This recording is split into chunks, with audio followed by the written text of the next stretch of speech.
بسم اللہ الرحمن الرحیم۔ نماز نور ہے اور صدقہ دلیل ہے اور صبر روشنی ہے اور قرآن تیری دلیل ہے۔ حضرت عبداللہ بن مسعود رضی اللہ تعالیٰ عنہ نے ارشاد فرمایا کہ میں نے رسول صلی اللہ علیہ وسلم سے پوچھا کہ کون سا عمل اللہ کے سب سے زیادہ محبوب ہے؟ ارشاد فرمایا وقت پر نماز پڑھنا۔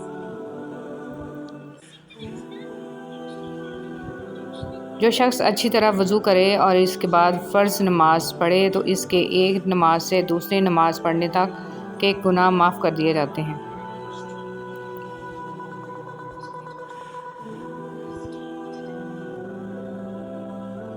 رسول صلی اللہ علیہ وسلم نے ارشاد فرمایا جب عورت اپنے خاوند کے سوا کسی غیر کے لیے زینت کرے تو وہ اس کے لیے آگ عیب ہے۔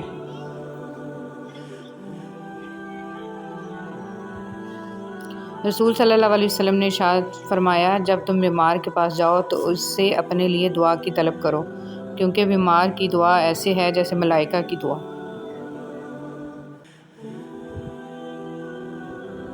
جنت میں ایسے لوگ داخل ہوں گے جن کے دل چڑیوں کی طرح نرم ہوں گے۔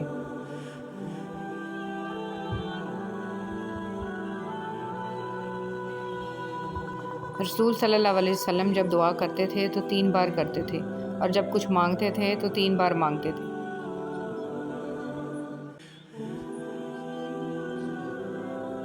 لوگوں پر آسانی کرو، سختی نہ کرو اور خوشی سے بات کرو، نفرت نہ دلاؤ۔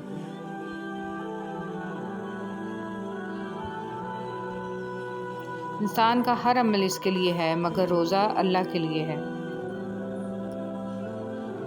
اللہ تعالیٰ نے میری امت کے وسوسوں یا دل کے خیالات کو معاف کر دیا ہے جب تک انسان اس پر عمل نہ کرے یا زبان سے نہ نکالے۔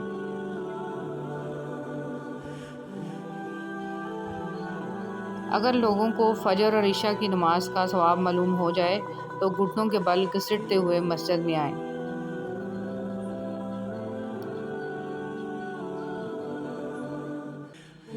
نبی کریم صلی اللہ علیہ وسلم نے بیوی کی کمزوریاں تلاش کرنے سے منع فرمایا ہے۔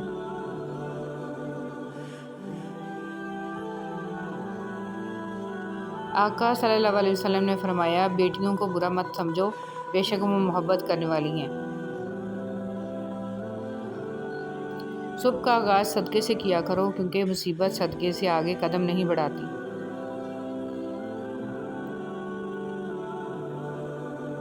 حضور پر نور نے ارشاد فرمایا جو دن کی شروع میں سورہ یاسین پڑھ لے تو اس کی تمام ضروریات پوری ہوں گی۔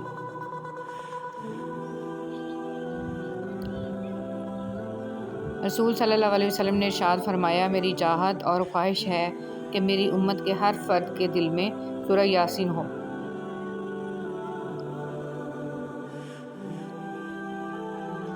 رسول صلی اللہ علیہ وسلم کہا کرتے تھے اللہ مجھے بری عادتوں، برے کاموں، بری خواہشوں اور بری بیماریوں سے بچا۔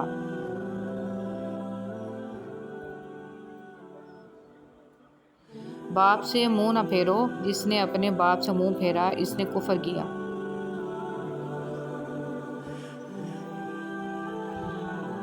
میں تمہیں اس آدمی کی پہچان بتاتا ہوں جس پر جہنم کی آگ حرام ہے اور وہ آگ پر حرام ہے۔ یہ وہ آدمی ہے جو نرم مزاج، نرم طبیعت ہو اور نرمی سے بات کرنے والا۔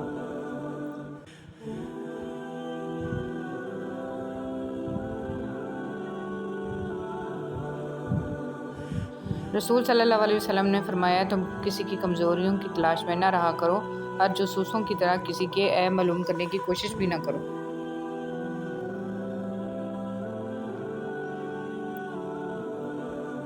نظر کا لگنا برحق ہے، اگر کوئی چیز تقدیر پر سبقت لے جانے والی ہوتی تو وہ نظر ہوتی۔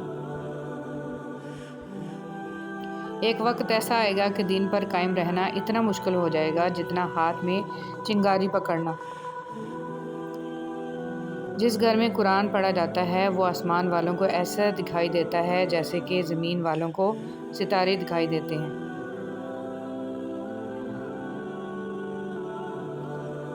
مسلمانوں اپنے گھر میں اکثر قرآن مجید پڑھتے رہا کرو کیونکہ جس گھر میں قرآن مجید نہیں پڑھا جاتا اس میں خیر و برکت نہیں ہوتی۔ رسول صلی اللہ علیہ وسلم۔ جب اللہ کسی بندے کو پسند کرتا ہے تو اس پر خوب آزمائش ڈالتا ہے۔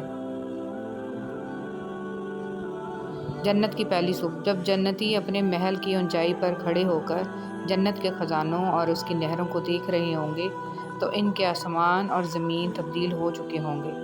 دودھ، شہد اور بہت ہی سفید پانی کی نہریں، سونے اور چاندی کے محلات، تا حد نگاہ موتیوں کی سرزمین، کستوری کے ٹیلے، ہر طرف عمدہ خوشبوئیں، گھنے درخت اور ان کی سونے کی ٹہنیاں اور تنے، مختلف رنگ و اشکال، خوبصورت آنکھوں والی حوروں، غلامان، اور آپ کو یہ پروانہ دے دیا گیا ہے کہ اب آپ ہمیشہ جوان رہیں گے، کبھی بھی بوڑھے نہیں ہوں گے، ہمیشہ تندرست رہیں گے، کبھی بیمار نہیں ہوں گے، ہمیشہ زندہ رہیں گے،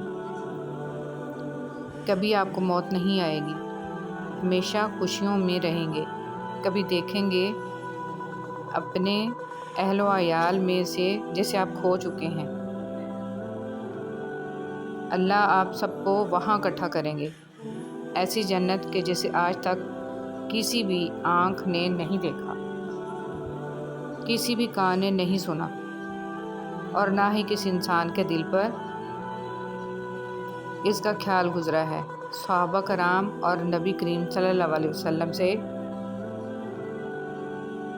ملاقات ہوگی، اور سب سے بڑھ کر اللہ رب العزت کی زیارت نصیب ہوگی۔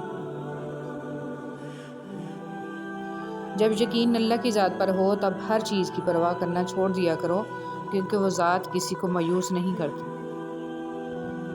تمہاری خوبصورتی، تمہارا جمال، تمہارا حسن، جوانی کا نشہ، دولت کا گھمنڈ، تمہاری قابلیت کے چرچے، تمہارے ہنر، سب ایک دن ختم ہونے والے ہیں، تو غرور کس بات کا؟ کیا تم نے سنا نہیں؟